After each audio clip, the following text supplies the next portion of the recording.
So I want to start with how I got here, because it was, it sounds traditional, but it really wasn't. I was a delivery leader in an IT, basically running platform delivery. And I was known for taking broken programs and fixing them and make them smooth running. And to be honest with you, I was tired of fixing the same problem, but not being in a position to be able to fix the root cause of that problem. And I was bored. So I went out to my network of friends and peers and colleagues and started to talk about what's next for me. And one woman in my network really wanted to hire me, didn't want me to leave the company, but didn't have anything for me. And then suddenly this opportunity to run vulnerability management fell into her lap, and she needed to hire somebody for that. And so she looked at me. I have no experience running vulnerability management program, and I'd never been in a cybersecurity group. So, I asked around and I thought, do I do this or not? And, one person said, well, you thought people didn't like you now. Just you wait until you run that program. And I thought, what do you mean people don't like me now? But I digress. One person said, it is a complete dumpster fire. Everyone will hate you. Don't go near it. But, I like a good dumpster fire. And for some reason, uncharacteristic of me, I said yes. I took that risk. So I found my tribe. It was the best thing I have ever done. It's offered me so much. And I want you to have that experience as well. Whoa. And there, I clicked way too much. Sorry about that. So goals for today. I'm going to use the page down button from here on out because that mouse is too excited. I want you to have an overview of the industry and take your first next step. I would have done this years ago if I had known that this would be such a great fit for me. I want you to be able to match your values, your talents, and your personality to a path. I want to provide resources for career changers. Hint, we need more people in cybersecurity and we need more diversity. This is a team sport, folks. We hear all the time that cybersecurity is everyone's job, and it is, but we tend to only attract certain kinds of people. And I want to change that. We need diverse experience and diverse perspectives. And so I hope, if nothing else, that for those of you who look around the room and think, oh gosh, these people don't look like me, don't let that bother you. We have a place for you. And finally, I want to encourage the leaders in the room to hire for potential.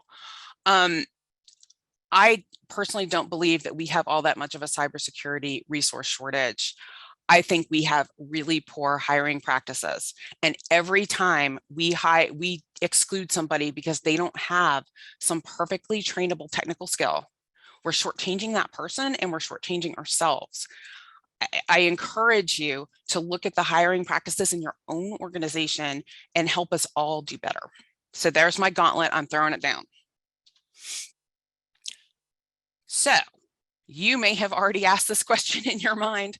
Why on earth would anyone hire somebody into a senior leadership role that has no experience in cybersecurity?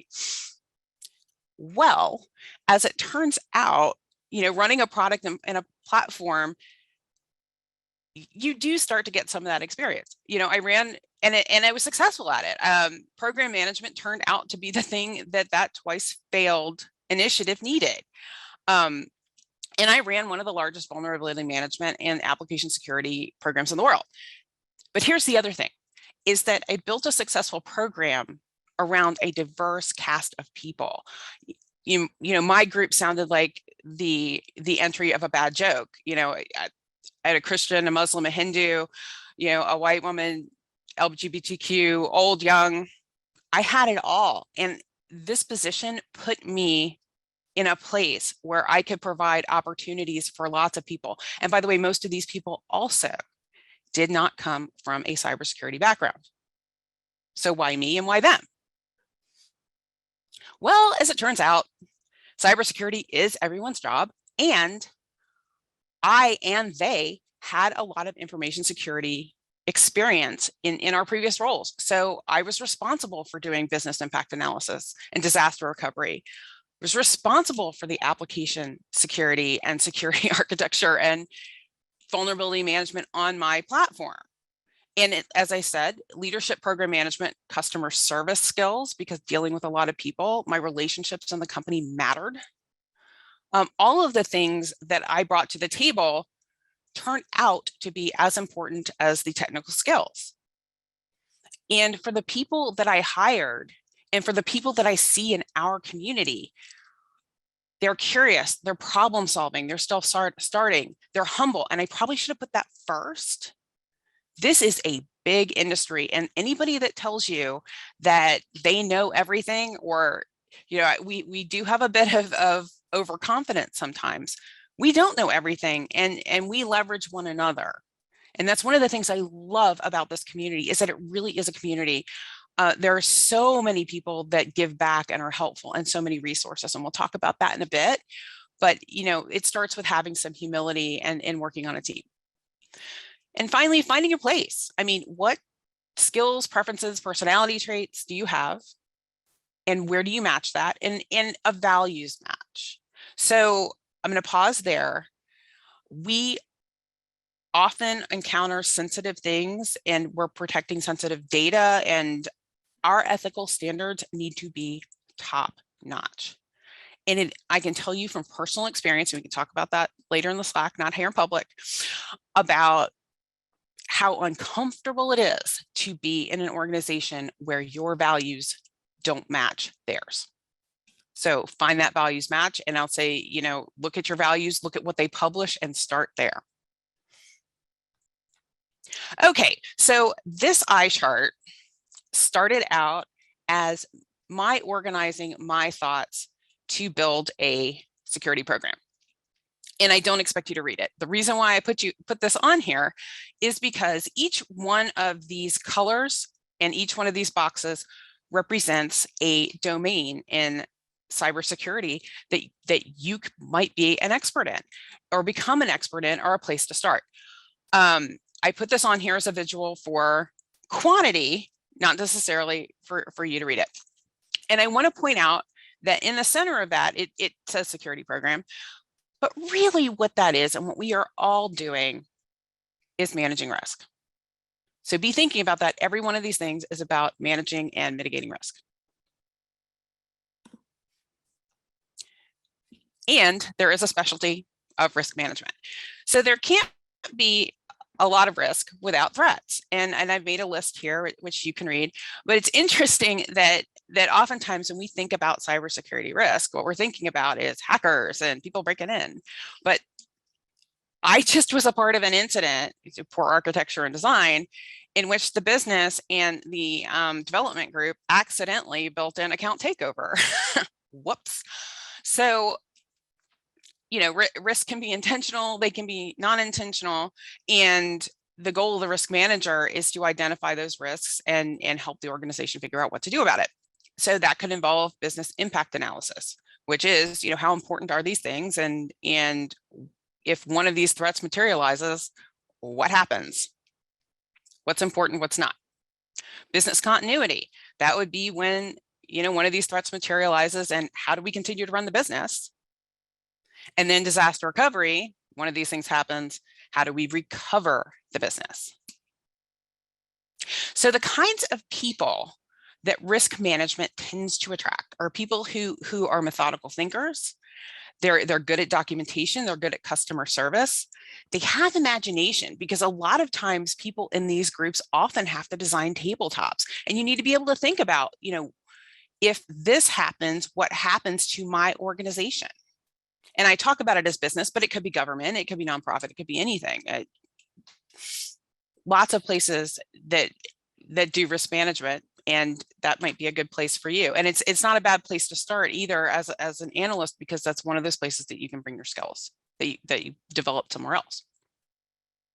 All right, asset management. So this doesn't necessarily live in cybersecurity, but I put it here anyway, because asset management in most organizations is a mess, and you can't secure what you can't protect.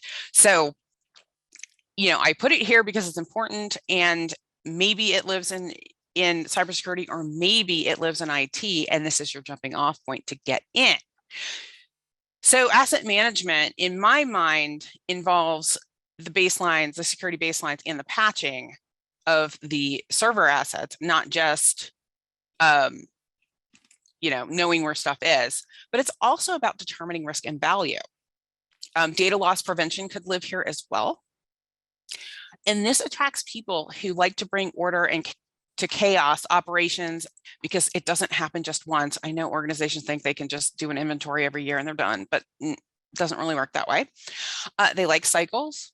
Again, you're going to need your customer service skills, because you're probably in this role going to have to deal with various aspects of the business.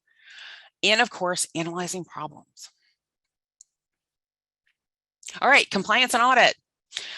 What laws, regulations, certifications are we subject to? So folks, this is more than does box A match box B. You have to have some discernment about what actions and evidence match the requirements and what rules apply. You might be asked to do a roadmap to get an organization into compliance, so some project management skills. Technical skills can be helpful, but they aren't necessarily required. And here's the thing, you can be an expert in a single regulation or law or a framework, or you can be broad-based. And this tends to attract people who like organizing, project management, and change adoption. So I want to pause on that. Getting people to make change, it'd be a really important skill. And if you know how to do that in your current role, that would be a great thing to highlight as you move on. And I would also say that legal experience is in short supply. So if you have any of that, that might be your entry point here. All right, program management, which is my bailiwick. In cybersecurity, it tends to be more about designing services. What does your cybersecurity group provide to the rest of the organization? An ITIL background can be helpful, because service assurance especially is very, very similar. And telling a compelling story. So the ability to say in plain English how something might happen. We'll say a cyber attack. Taking that minor framework and putting it into English so that people understand how this might happen in your organization, and then helping them to see why they need to make change and be more secure. So this attracts people who like strategic thinking, risk assessment, prioritizing, setting objectives, and of course, leading people. Security architecture and engineering. So how controls are positioned. You'll note my picture here on the side. You might recognize it. It is the fortress at Agra. And one of the neat things about visiting here, which I did in 2018, is that it is a great physical example of how architecture can protect. So it's got a moat, it's got a bridge. You'll see there, it's got a gate there. It's got tall walls with turrets. So if you get past any of those things, they can shoot down at you and you try to come in. And inside, it's got even more walls and more segregation. And it really is a great example of layered defense, which is a key feature of security architecture. You can do this in both the application and network space. So if you're in a development group, for example, this would be possibly a natural fit, or enterprise architecture. This one does require technological skill, or at least an interest in it. The ability to manage abstractions, because oftentimes you're taking a picture and people have to fit their coding and their architectures within yours. And translating business requirements into technical requirements would be a key skill in these kinds of roles. I'm going to highlight network security in here because, again, this is the traditional place where when we think about cybersecurity, it's here. Network security is changing, though. It used to be about where do I put the cables and where do I plug things in, and securing my closets and all of that. But with the cloud, it's become a lot more virtual. And so intrusion detection and prevention, firewalls are a bit more virtual as well. So it's changing, but again, this may be a good place to get in. It requires technical knowledge and certifications, yes, but there are a lot of free resources out there for those things. So this attracts people who are detail-oriented and good problem solvers. And I'm going to point out that you need to have a thick skin when you're in this role. I say that with a bit of facetiousness, but not completely, because whenever something goes wrong, the network people are the first ones to blame. And you have to be able to shrug that off to be able to think clearly and work your way through a problem. All right, application security. So, we talk a lot about network security, but I think that the field that is very overlooked is application security. And I think that's going to be really the next hotspot. And that's largely about, what can people do within your application and stealing credentials and moving around in ways that you didn't necessarily think about when you designed it. I talked a minute ago about account takeover. I mean, that was an accident. Basically in the short, the application wasn't doing enough identification and authorization to be able to ensure that someone couldn't do something that they aren't supposed to do. So for application security, product management, platform management, application development experience is helpful. I added here experience deploying in the cloud. It seems like most of our models tend to lean towards on-premises deployment. And we're starting to see a lot of configuration issues in the cloud. So if you have a lot of cloud experience, this might be a natural segue. This attracts people who have an understanding of sound secure architecture and good repeatable process. So enterprise architecture is a natural fit here. Having an imagination about how one might break an application, curiosity about how applications work. And one that's probably the most overlooked is SDLC. A lot of the problems I was solving, and part of why I was starting to get bored a long time back in my role, is that our biggest problem was with putting security to the left in the development cycle and having a development cycle period. People were just doing things in an ad hoc way and making a mess. And we don't think about that necessarily in application security, but that is one of the features. All right, security operations. So this is a long list of places where you too can start. The Security Operations Center, threat intelligence, incident response, digital forensics, vulnerability management, identity access management, things that require repeatable cadence typically fall into security operations. So the SOC. This is sometimes called the heartbeat of our cybersecurity. What they do there is that's our operations center. They triage alerts and events and try to figure out what's important and what's not. This is a great place to start because there are often entry-level positions. They train you on what to look for. It's a great place to learn because you start to figure out what's important and what's not. And a truly great SOC analyst understands what they're supporting and understands what's important, and they're able to tune those things and make their group more efficient. So CTI, threat intelligence, is a more forward-thinking group. So they're looking out at threats in determining what's important. Now, this requires a lot of critical thinking skills. Bias is a problem for everybody, right? We all have our prejudices and biases, but the ability to get out of that and look at the evidence and see where it leads to. So these are the people who do the attribution about threat groups or possibly organizations. But here's the other thing that they do. They're able to connect those things to a requirement. We don't just go out and Russia's attacking Ukraine, therefore we're all at risk. That's not what threat intelligence does. If they look at the requirements of the organization and they match those things, that evidence, to meet those requirements. So if I want to know how Russia is a threat to my organization, that's different than just Russia is a threat to my organization. You see that nuance. And finally, vulnerability management on this page. So this is another good entry point because, again, it starts with a lot of checklists. You may be running a scanner, things that are easy to learn, and then you progress to the more analytical type activities. Is this a threat? Is this important? How do I manage all the data? What does my program look like? And then incident response. So this here has technical and non-technical features to it. It can include threat hunting, which is looking through the ecosystem and determining whether somebody's in there that shouldn't be, or it could include threat intelligence. Service assurance here again can be helpful because incident management response in IT is very similar to what it is in security.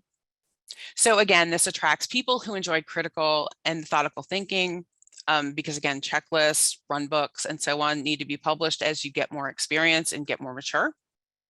Imagination, again, because what's going on here, what could be causing X, Y, or Z. Process improvement, of course. And here's something, exhibiting calmness under pressure.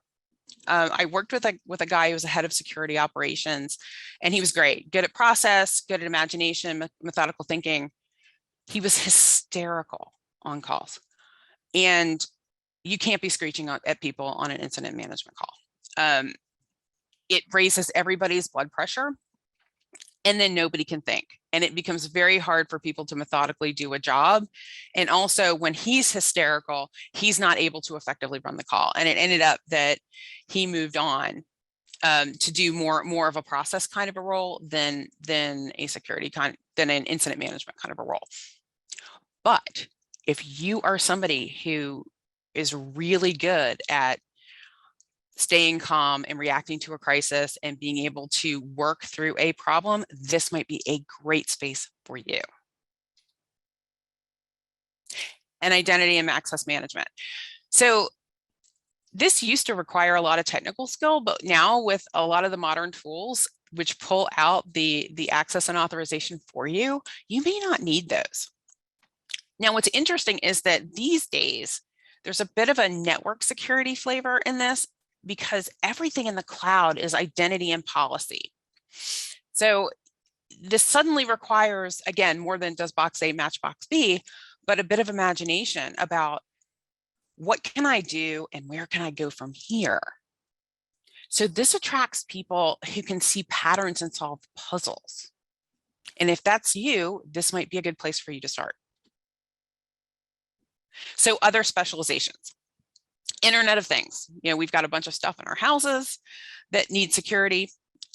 Industrial systems.